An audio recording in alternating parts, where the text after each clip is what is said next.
Good evening and welcome to Ending Addiction Theatre.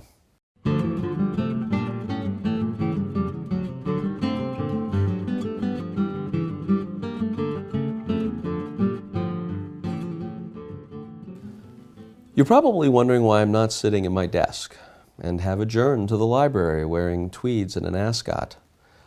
That's because we've gotten to the point in our series when it's time to stop talking about everything addiction isn't, and it's time to tell you exactly what addiction is.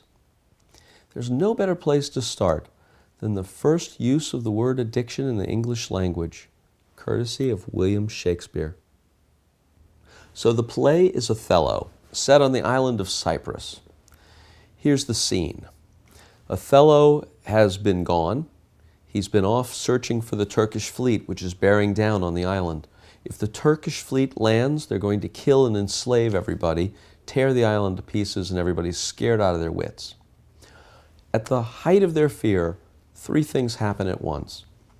First, news arrives that the Turkish fleet has been destroyed in a storm and the island is safe.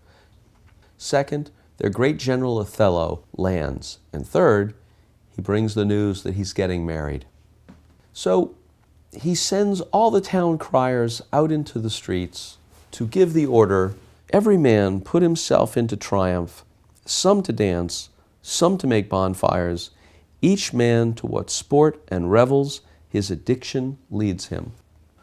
Why did he use that word? He could have said choice, or like we say at Mardi Gras, do what you wanna. But he didn't. He created a new word, never heard before in English, to mean exactly what he meant. So Shakespeare knew Latin. And in Latin there was a Roman legal sentence, addicere. The first AD, that's like our word, addition. It just means bring two things together. Dicere is I declare. So addicere meant I declare these two things together. When someone owed someone else money, the lender would take the debtor to court if he couldn't pay. And the judge would declare that one now belongs to that one. Debt slavery. Another way to say that is attachment of that one to that one against their will. In fact, the word in English attachment comes from addicere. And we still have the same word in our legal system, as in there's an attachment out for you. So think of addiction as attachment against the will. Everyone has attachments, but not everyone has attachments so big that they go beyond their will. Now, why did Shakespeare use that particular word? He was saying something very profound about the human condition. He was saying that we don't choose the things we like, that they're there and we like them, but we're not making a cognitive choice, a conscious decision about them.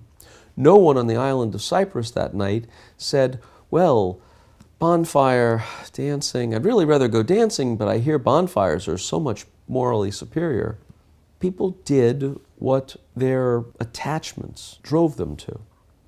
And when we look at addiction, we have to understand that profound truth about the human attachment system, because the human attachment system is going to be key in understanding what addiction is.